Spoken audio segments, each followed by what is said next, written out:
하나님께 영광 돌리는 삶이라는 제목으로 말씀을 전하고자 합니다. 한 주에 치열한 삶을 살다 보면 마치 나의 삶이 하나님께 영광 돌리는 삶과는 거리가 있는 것처럼 느낄 때가 있습니다. 나름 믿음으로 산다고 하는데 하루하루를 살아가다 보면 내가 정말 하나님의 영광을 위하여서 살고 있는가, 이러한 의문이 들 때가 있다라는 겁니다. 하나님께 영광 돌리는 거창한 삶은커녕 내 한 몸 건사하고 내 가족 먹여 살리기에도 너무 피곤하고 지친 우리의 삶을 보게 되지 않습니까? 이 처절한 현실과 팍팍한 삶이 도대체 하나님과 무슨 상관이 있겠나, 이러한 생각까지 들기도 합니다. 우리의 삶이 선교지에서 순교하는 삶도 아니고 날마다 복음을 전하는 전도자의 삶도 아닙니다. 그렇다고 세상에서 큰 부귀와 성공을 이미 이룬 인생들도 아니죠. 내가 진짜 하나님의 일을 하면서 살고 있는가? 우리는 그러한 생각들을 하면서 살아가지 않습니까? 그러나 성도 여러분, 오늘 본문 말씀에서는 감옥에 갇혀 있는 바울이 우리에게 이야기를 하고 있습니다. 매일 가정과 일터에서 살아내기 위해 흘리는 땀과 수고가 너희에게도 나와 같은 싸움이 있느니라. 감옥에 있는 나만 치열한 하나님 나라의 일을 하는 것이 아니라 너희 성도들도 너희의 삶이 하나님 앞에서의 나와 같은 동일한 싸움이다. 그러므로 너희의 삶 또한 하나님께 영광 돌리는 삶이다. 이렇게 빌립보 성도들을 권면하고 위로하는 본문을 보게 됩니다. 사랑하는 성도 여러분, 오늘 말씀을 통해 이 고단하고 전쟁터와도 같은 우리의 삶이 어떻게 하나님께 영광 돌리는 삶이 될 수 있는지 함께 말씀을 통해 상고하면서 나누고자 합니다. 우리 옆에 계신 분들과 함께 인사하기를 원합니다. 한 주도 수고 많으셨습니다. 우리 이렇게 격려하면서 인사합니다. 한 번 더 인사하실 때에 축복합니다, 사랑합니다, 이렇게 인사하겠습니다. 축복합니다, 사랑합니다. 아멘. 치열한 삶을 살다 온 우리가 함께 서로 위로하고 기도하고 격려할 때에 주님께서 믿음의 증거들을 주시고 또 우리를 새롭게 하실 줄 믿습니다. 오늘 본문 말씀 중간에 있는데요, 28절 우리 함께 같이 읽습니다. 무슨 일에든지 대적하는 자들 때문에 두려워하지 아니하는 이 일을 듣고자 함이라. 이것이 그들에게는 멸망의 증거요 너희에게는 구원의 증거니 이는 하나님께로부터 난 것이라. 아멘. 30절도 읽습니다. 너희에게도 그와 같은 싸움이 있으니 너희가 내 안에서 본 바요 이제도 내 안에서 듣는 바니라. 아멘. 오늘 말씀을 대하시면서 우리가 첫 번째로 기억하실 것은 하나님께 영광 돌리는 삶에는 싸움이 있다는 겁니다. 사도 바울이 말씀하셨던 것처럼 나와 같은 싸움을 너희도 싸우게 될 것이다.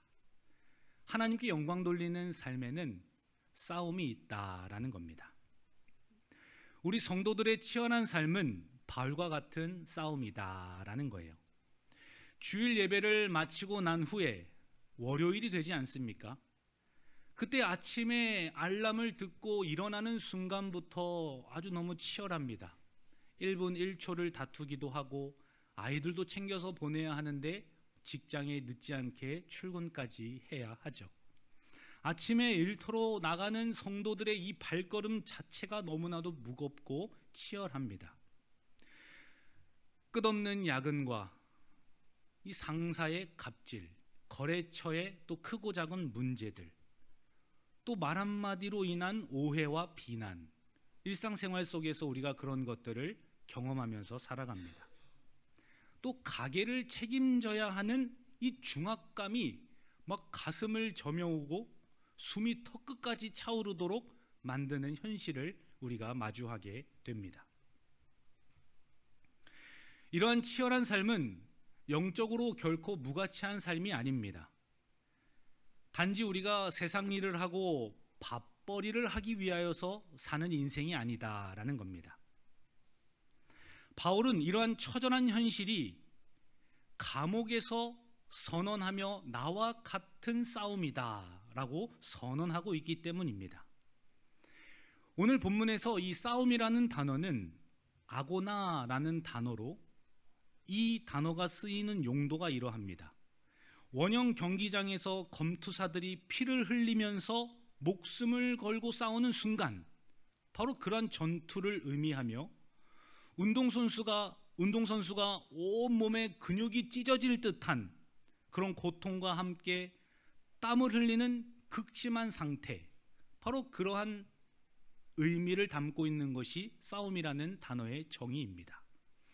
이렇듯 이러한 싸움은 사도 바울만 있었던 것이 아니라 일상을 살아가고 있는 빌립보 성도들과 또 오늘을 살아가고 있는 우리 광문교회 성도들의 삶에도 동일하게 적용되는 말씀이다라는 겁니다. 베드로전서 5장 8절 말씀에도 보면 근신하라 깨어라 너희 대적 마귀가 우는 사자와 같이 두루다니며 삼킬 자를 찾나니.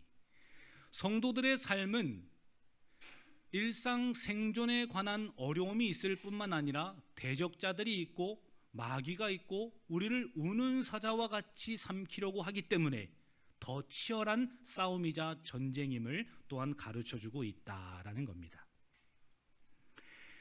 일터와 가정에서 그리스도인의 양심을 지키려면 정직하게 살아야 하죠. 이 정직하게 살아내느라 속으로 눈물을 삼킬 일이 너무나 많습니다.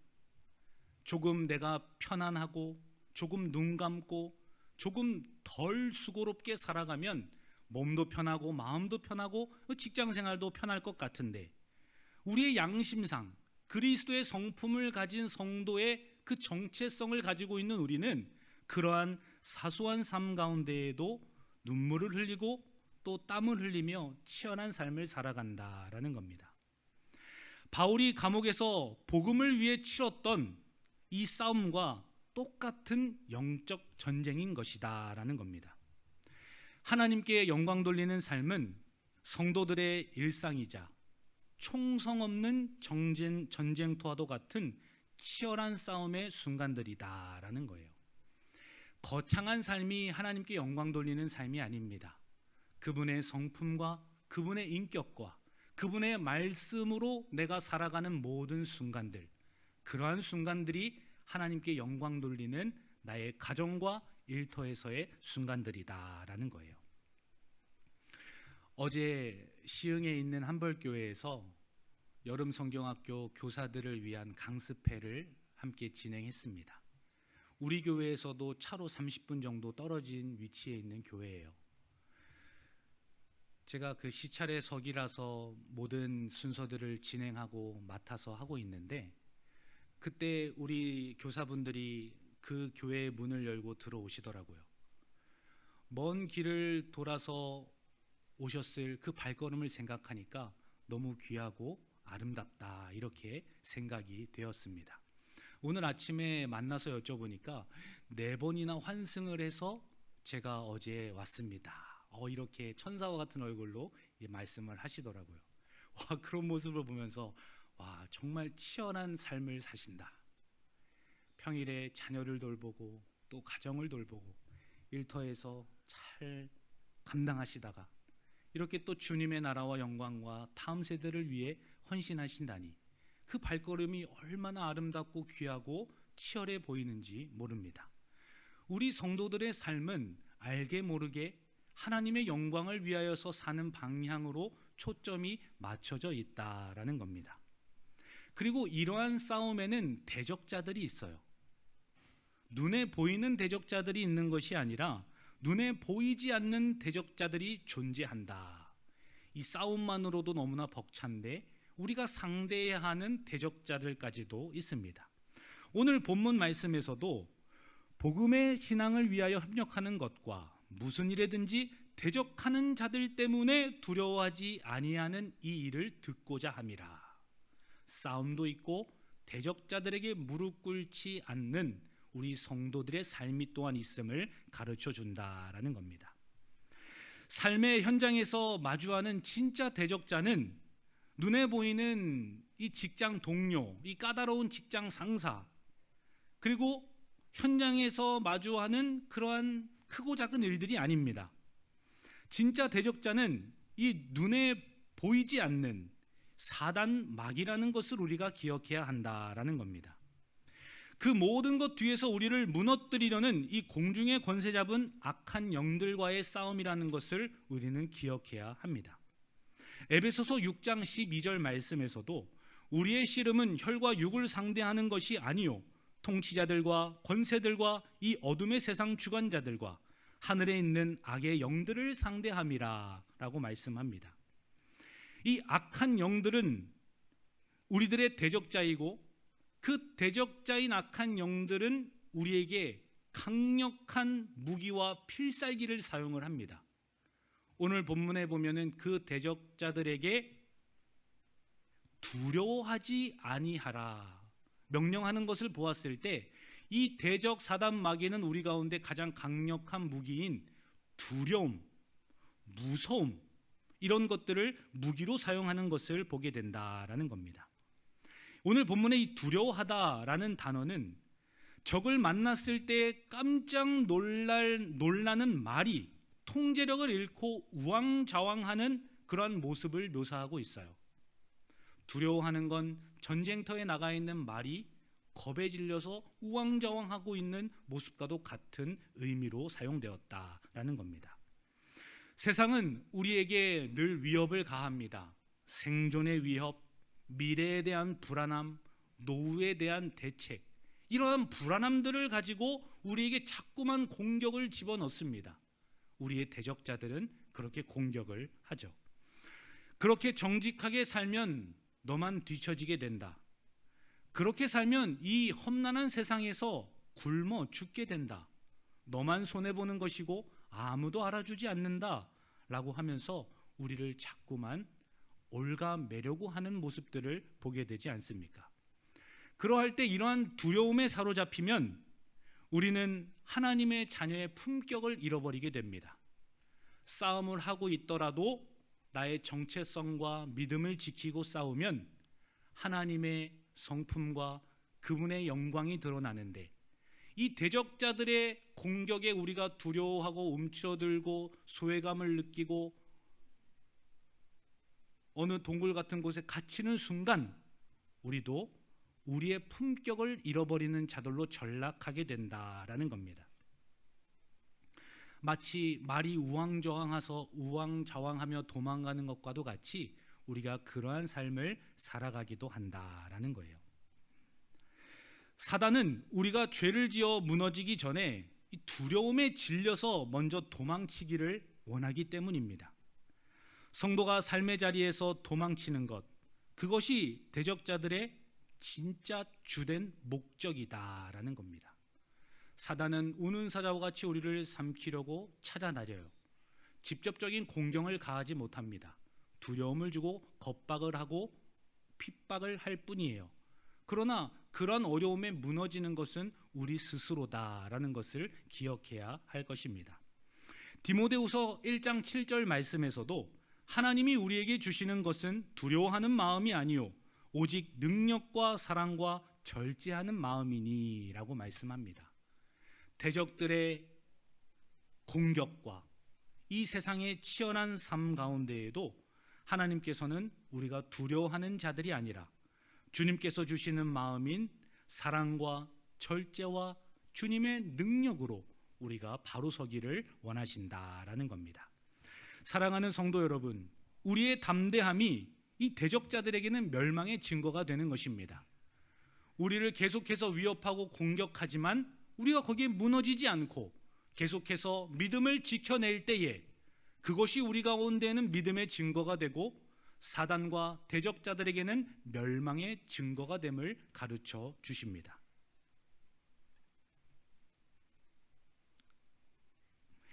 세상이 온갖 위협과 질병과 물질에 대한 어려움과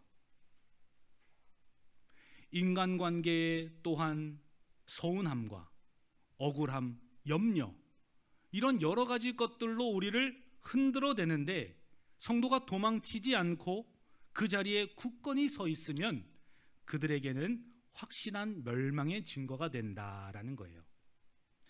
끝까지 예배의 자리를 지키고 일터에서 묵묵하게 정직으로 성실로 일들을 감당하며 버텨내는 것, 그것이 우리에게는 믿음의 증거가 되고 사단에게는 멸망의 증거가 된다라는 겁니다.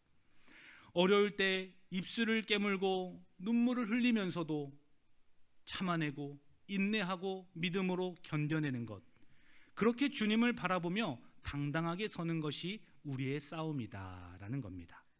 함께 우리 말씀을 한 구절 찾아보기를 원합니다. 요한복음 16장 33절입니다.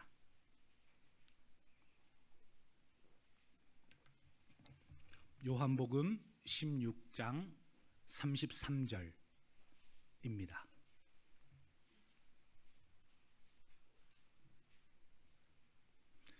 요한복음 16장 33절 함께 읽습니다. 이것을 너희에게 이르는 것은 너희로 내 안에서 평안을 누리게 하려 함이라. 세상에서는 너희가 환난을 당하나 담대하라.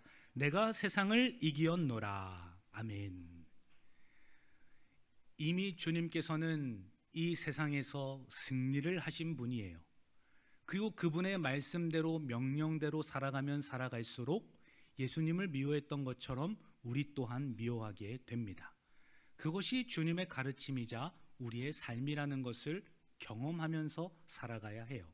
사랑하는 성도 여러분, 세상의 위협이 나에게 다가올 때 미동하지 마십시오. 그 어떠한 고통과 괴로움이 오더라도 우리는 믿음 안에서 미동하지 않고 견고하게 반석 위에 서 있는 것입니다. 그렇게 담대히 싸우며 나아갈 때에 하나님께서 영광을 허락해 주시고 믿음의 증거들을 날마다 우리 가운데 더해 주시는 그러한 저와 성도님들의 삶이 되기를 예수님의 이름으로 간절히 축원합니다. 옆에 계신 분들과 한 번 더 인사하기를 원합니다. 우리의 삶에 싸움이 있습니다. 인사합니다. 돌아오는 한 주의 삶에도 삶에 싸움이 찾아오고 걸어오고 대적자들은 가만히 두지 않을 것입니다. 그러나 오늘 말씀을 기억하시면서 굳건히 믿음 위에 담대히 서서 당당히 걸어가시기를 바랍니다. 두 번째로는 27절부터 29절까지 말씀 오늘 함께 읽기를 원합니다. 빌립보서 1장 27절부터 29절까지 읽습니다. 오직 너희는 그리스도의 복음에 합당하게 생활하라.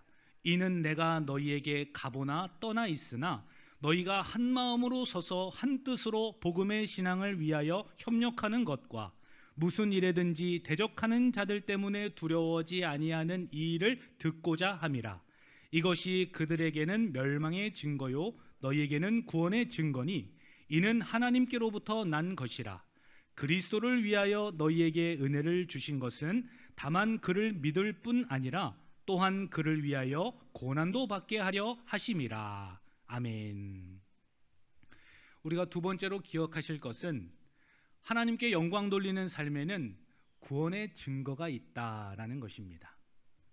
하나님께 영광 돌리는 삶은 싸움이 있을 뿐만 아니라 구원의 증거가 있는 삶입니다. 대적자인 공중의 권세 잡은 자들은 온갖 위협과 염려로 우리를 흔들어댑니다. 그러할 때 아무리 믿음이 좋은 사람이라 할지라도 위축되고 도망치고 싶고 고립되고 소외감을 느끼게 됩니다. 그 대단한 성인이라 할지라도 대적자들의 공격 앞에서 속수무책입니다. 마치 그 속에서 나 혼자만 유별나게 믿음을 지키고 고생하는 것 같이 우리의 마음을 자꾸만 괴롭혀요. 아무도 내 고단함을 몰라주는 것 같은 영적인 외로움과 소외감과 고립감까지 찾아옵니다. 이러한 고립감에 빠지면 결국 대단한 믿음을 가진 사람이라 할지라도 지쳐 쓰러지고 맙니다. 그래서 하나님께서는 우리 가운데 믿음의 증거를 주셨습니다. 어느 누구도 버틸 재간이 없기 때문에 하나님은 성도들에게 이 싸움을 하면서 믿음의 증거가 있음을 기억하라 라고 가르쳐 주십니다. 하나님께 영광 돌리는 삶의 구원의 증거로 무엇을 주셨습니까? 한 마음으로 서서 한 뜻으로 복음의 신앙을 위해 협력하는 것, 그것이 바로 첫 번째로 주신 믿음의 증거다라는 거예요. 우리 함께 말씀 한 구절 더 찾아보기를 원합니다. 전도서 4장 9절부터 12절입니다.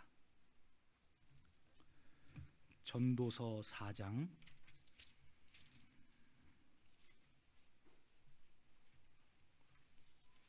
9절부터 12절입니다.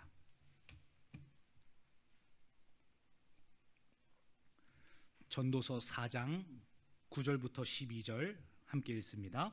두 사람이 한 사람보다 나음은 그들이 수고함으로 좋은 상을 얻을 것임이라. 혹시 그들이 넘어지면 하나가 그 동물을 붙들어 일으키려니와 홀로 있어 넘어지고 붙들어 일으킬 자가 없는 자에게는 화가 있으리라. 또 두 사람이 함께 누우면 따뜻하거니와 한 사람이면 어찌 따뜻하랴. 한 사람이면 패하겠거니와 두 사람이면 맞설 수 있나니 세겹줄은 쉽게 끊어지지 아니하느니라. 아멘. 방금 읽었던 말씀도 그러하고 오늘 본문 말씀에서도 한 마음으로 서서 한 뜻으로 협력하는 것, 그것이 우리에게 주신 하나님의 믿음의 증거임을 가르쳐 주신다라는 겁니다. 하나님께 영광 돌리는 삶은 나 혼자 버텨내고 싸우는 전쟁과 싸움이 아닙니다. 교회라는 영적인 동력자들을 하나님께서 묶어주셨어요. 혼자 싸우는 전쟁터가 아니라 믿음의 성도들과 동역자들과 하나님의 군사들과 함께 싸우는 것이 바로 우리의 싸움이다라는 겁니다. 세상에서 깨지고 짓밟힌 몸으로 주일날 함께 모입니다. 예배를 드려요. 그리고 믿음의 동역자들과 함께 손을 붙잡고 기도합니다. 한 주의 삶에 이러한 기도 제목이 있습니다. 이러한 부분이 지금 저에게 참 어렵습니다. 같이 기도해 주시고 또 하나님의 은혜가 있기를 함께 동역해 주시기를 바랍니다. 우리가 교회 가운데 공동체에서 만나서 하는 일들이 바로 그러한 것 아닙니까? 예배하고 기도하고 교제하고 찬송하고 주님의 은혜를 나누는 것, 그것이 우리 교회에게 주신 하나님의 믿음의 증거다라는 거예요. 그렇게 서로를 위해 손을 붙잡고 눈물로 기도할 때에 우리의 소외감과 고립감, 외로움, 이러한 처절한 모든 삶 가운데 다시 일어설 힘을 하나님께서 공급해 주십니다. 그러한 삶의 실제적인 능력과 삶을 경험하는 자가 믿음의 증거를 가진 자다라고 오늘 본문은 우리에게 위로와 격려의 말씀을 하고 있는 것입니다. 지체들과 협력하는 삶이 우리들의 구원의 첫 번째 증거이다라는 거예요. 사랑하는 성도 여러분, 성령께서 우리를 하나 되게 하셨습니다. 하나 되게 하신 것을 우리가 힘써 지키는 것, 그것을 주님께서 우리 공동체 가운데 원하신다라는 거예요. 또한 이 구원의 증거의 두 번째는 무엇입니까? 믿음과 고난이 있을 것이다 라고 우리 가운데 믿음의 증거를 두 번째로 가르쳐 주셨어요. 우리 성도들이 세상과 똑같이 타협하고 살면은 삶이 편합니다. 같이 거짓말하고 같이 속이고 같이 빼앗고 같이 동일한 말을 뱉어내면 사는 게 편하죠. 오히려 받은 만큼 돌려준 것이 되지 않습니까? 적당히 속이고 이기적으로 굴면은 부딪힐 일이 없습니다. 손해볼 일도 당연히 없겠죠. 그러나 우리 안에 진짜 예수 그리스도를 향한 믿음이 들어오는 순간 우리는 그렇게 살지 못합니다. 이상하게도 그러한 정직함과 순결함과 거룩함과 구별됨, 주님의 능력, 성령의 열매, 하나님의 전신갑주, 이러한 구원의 믿음과 더불어서 주님께서 나를 간섭하면 간섭할수록 우리는 부딪힘을 경험하게 돼요. 그것은 옳지 않은데, 그 길은 아닌데, 그것은 합당하지 않은데, 그런 부딪힘이 오다 보니까 말과 표정과 행동이 달라지고 상대방은 느끼지 않겠습니까? 거기에서 오는 어려움들이 우리의 삶에 있어요. 그것이 바로 믿음과 고난이라는 두 번째 증거이다라는 겁니다. 사도행전 14장 22절 말씀에서도 제자들의 마음을 굳게 하여 이 믿음에 머물러 있으라. 또 우리가 하나님의 나라에 들어가려면 많은 환난을 겪어야 할 것이라 하고, 예수님께서 제자들을 부르셨습니다. 모든 권세와 능력도 주셨어요. 예수의 이름도 주셨습니다. 그런데 그러한 제자들에게 하나님 나라에 갈 때까지 많은 환난을 겪어야 할 것이다. 너무 이율배반적이고 모순같이 여겨집니다. 그러나 그러한 능력을 갖고 있으나 그것을 나를 위하여서 악의적인 결과를 위하여서 사용하는 것이 아니라 주님의 영광과 타인과 주님의 나라를 위하여서 사용을 해야 하니 거기에 따르는 고난과 희생과 인내와 어려움이 있음을 주님께서 제자들에게도 가르쳐 주셨다라는 거예요. 이렇듯 믿음을 주실 뿐만 아니라 주님께서도 우리 가운데 고난이라는 것을 선물로 주십니다. 하나님께서 우리에게 주시는 선물 세트와도 같은 거예요. 우리 성도들은 하나님께 은혜만 받기를 원하고 주님께서 좋은 것들만 더해 주시기를 원합니다. 그러나 이 고난이라는 것은 동전의 양면이고 같이 함께 주신 선물과 같은 세트이다라는 거예요. 뗄래야 뗄 수가 없는 것입니다. 믿음으로 하나님의 자녀와 천국 백성이 되었다면 그 백성된 신분, 그 정체성을 지키기 위하여서 겪는 고단함, 고난, 우리의 소속을 증명해야 하는 믿음의 시험들과 순간들, 이러한 것들이 우리 성도들의 삶에 찾아옵니다. 그리고 그러한 기회야말로 내가 정말 주님의 사람이라는 것을 증명해낼 수 있는 또한 아름다운 통로가 된다라는 거예요. 믿음도 은혜요, 고난도 선물인 것입니다. 우리 옆에 계신 분들과 한 번 더 인사하기를 원합니다. 믿음도 선물이고 고난도 선물입니다. 인사합니다. 그래도 믿음만 크게 말씀하시는 게 아니라 고난도 크게 말씀해 주셔서 얼마나 감사한지 모릅니다. 사랑하는 성도 여러분, 이 신자의 삶에 찾아오는 이 고단함, 이러한 거룩함, 고난은 내가 진짜 하나님의 백성이라는 영광스러운 증거인 것입니다. 세상 사람들은 돈 때문에 양심을 팝니다. 조금만 손해보거나 위기가 오면 원망하고 찢어져요. 동업하던 관계도 하루아침에 갈라서는 것이 세상의 방법입니다. 그러나 성도들은 손해를 보면서도 눈물을 흘려요. 그리고 그 자리를 지킵니다. 그리고 그 가운데 입술을 열어서 오히려 찬송을 합니다. 그리고 당당하게 그 문제 앞에서 서는 것입니다. 이러한 어려움 가운데에도 정직하게 주님의 방법대로 해결하기를 원합니다. 주님께서 일해 주시고 길을 열어주시는 것을 보기를 원합니다. 그런 어려운 상황 가운데에서도 찬송하는 그 믿음, 그것이 바로 믿음과 고난도 나에게 주신 선물임을 인정하고 고백하는 우리 성도들의 아름다운 삶이다라는 거예요. 마태복음 5장 16절 말씀에서는 이같이 너희 빛이 사람 앞에 비치게 하여 그들로 너희 착한 행실을 보고 하늘에 계신 너희 아버지께 영광을 돌리게 하라 라고 말씀합니다.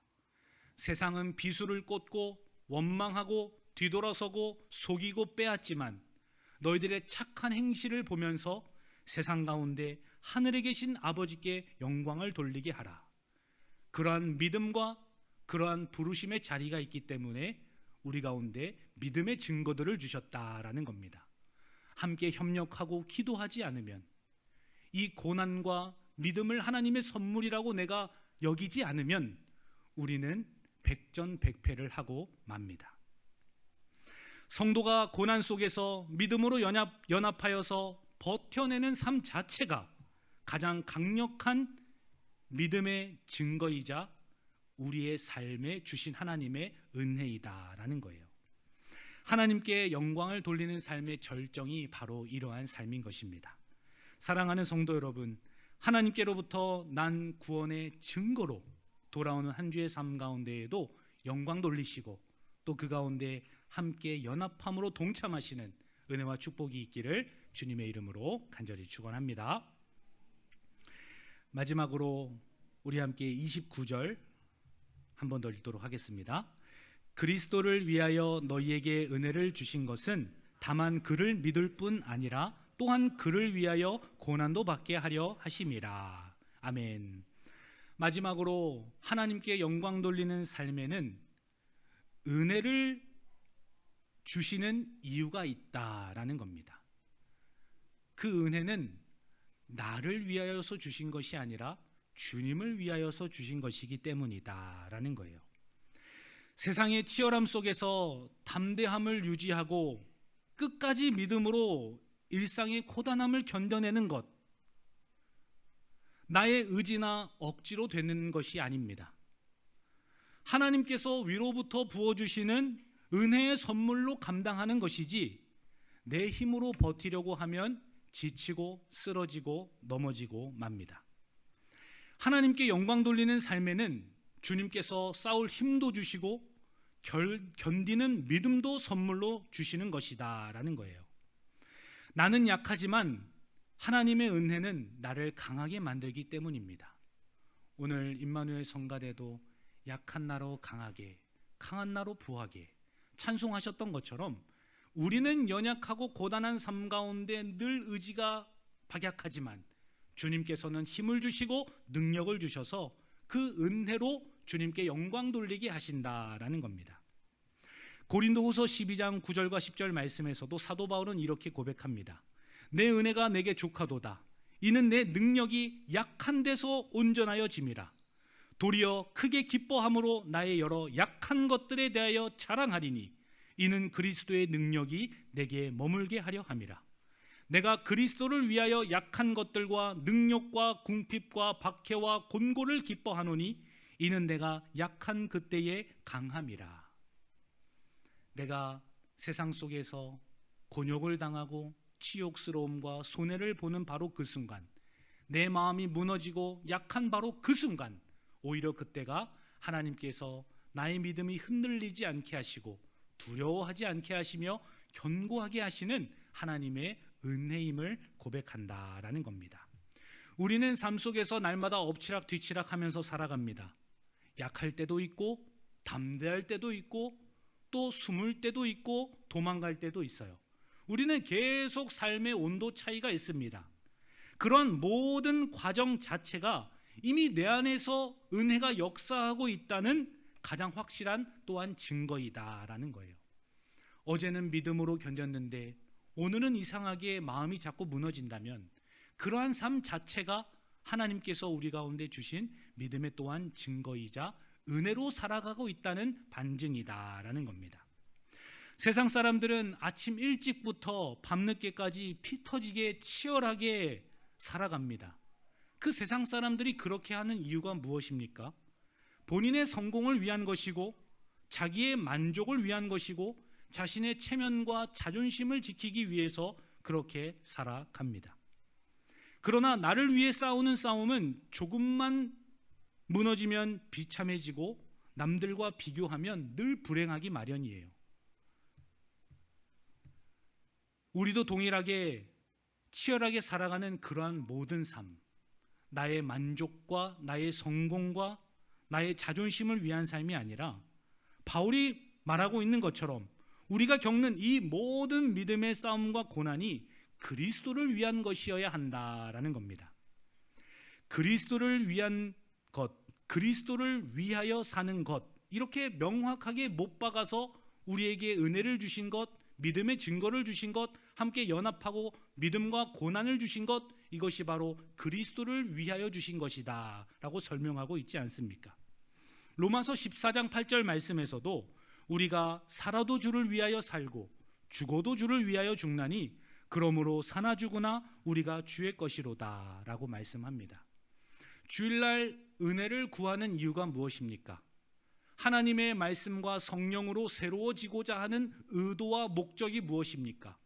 내가 잘 먹고 잘 살고 세상 속에서 잘 견뎌내기 위한 것이 아니라 오히려 그 은혜를 통하여서 내가 주님을 위해 살아가고자, 가정과 일터 가운데 주님의 영광의 통로로 쓰임 받고자 그러한 의도를 가지고 우리가 주일날 모여서 함께 은혜를 사모해야 한다라는 겁니다. 세상은 자기 자신을 위해 살아가지만 구원받은 성도는 사나 죽으나 주님을 위해서 사는 것이기 때문입니다. 우리 함께 마지막으로 말씀 한 구절 찾아보기를 원합니다. 고린도후서 5장 15절입니다. 고린도후서 5장 15절입니다.